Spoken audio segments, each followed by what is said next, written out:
Hello friends, ನಾವಿವತ್ತು ಮಾಡ್ತಾ ಇರೋದು ರವೆ ಇಡ್ಲಿನ. MTR ರವೆ ಇಡ್ಲಿ ರೆಡಿ ಮಿಕ್ಸ್ನಿಂದ ರವೆ ಇಡ್ಲಿನ ಯಾವ ಥರ ಮಾಡೋಂತ ನೋಡೋಣ ಬನ್ನಿ. ಚಾನಲ್ದಲ್ಲಿ ಹೊಸಬ್ರಾಗಿದ್ದರೆ ಚಾನಲ್ನ ಸಬ್ಸ್ಕ್ರೈಬ್ ಮಾಡಿ, ಲೈಕ್ ಮಾಡಿ, ಶೇರ್ ಮಾಡಿ ಮತ್ತು ಕಮೆಂಟ್ ಮಾಡಿ.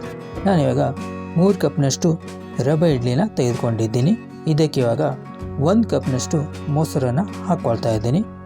ಮೊಸರು ಹಾಕಾದ ನಂತರ ಇವಾಗ ಇದನ್ನು ಚೆನ್ನಾಗಿ ಮಿಕ್ಸ್ ಮಾಡ್ಕೊಳ್ಳಿ. ನೋಡಿ, ಈ ಥರ ಮಿಕ್ಸ್ ಮಾಡ್ಕೊಳ್ಳಿ.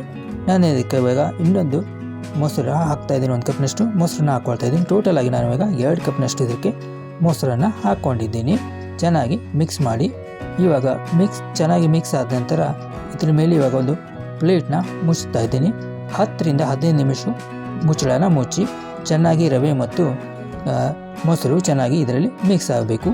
ಇವಾಗ ಒಂದು ಇಡ್ಲಿ ಪಾತ್ರೆಗೆ ನಾನು ಇವಾಗ ಮಿಕ್ಸ್ ಮಾಡಿರುವಂಥ ರವೆನ ಹಾಕ್ಕೊಳ್ತಾ ಇದ್ದೀನಿ. ಇವಾಗ ಇದನ್ನು 10 ರಿಂದ 15 ನಿಮಿಷ ಮೀಡಿಯಮ್ ಫ್ಲೇಮ್ನಲ್ಲಿ ಬೇಯಲು ಬಿಡಿ. ನೋಡಿ, ಚೆನ್ನಾಗಿ ಬೇದಿದೆ. ಇವಾಗ ನೋಡಿ, ಇವಾಗ ಇಡ್ಲಿ ರೆಡಿಯಾಗಿದೆ. ನಾನು ಇವಾಗ ಇದನ್ನು ಒಂದು ಪ್ಲೇಟ್ನಲ್ಲಿ ತೆಗೆದುಕೊಳ್ತಾ ಇದ್ದೀನಿ. ನೋಡಿ, ತುಂಬ ಸಾಫ್ಟಾಗಿ MTR ರವೆ ಇಡ್ಲಿ ರೆಡಿಯಾಗಿದೆ. ನೀವು ಕೂಡ ಇದನ್ನು ಮನೆಯಲ್ಲಿ ಮಾಡಿ ಮತ್ತು ಕಮೆಂಟ್ ಮಾಡಿ ತಿಳಿಸಿ ಯಾವ ಥರ ಆಗಿದೆ ಅಂತ. ವಿಡಿಯೋ ನಿಮಗೆ ಇಷ್ಟವಾದಲ್ಲಿ ವಿಡಿಯೋನ ಲೈಕ್ ಮಾಡಿ, ಚಾನಲ್ನ ಸಬ್ಸ್ಕ್ರೈಬ್ ಮಾಡಿ. ಭೇಟಿಯಾಗುವ ಮತ್ತೊಂದು ವಿಡಿಯೋದಲ್ಲಿ. ಧನ್ಯವಾದ.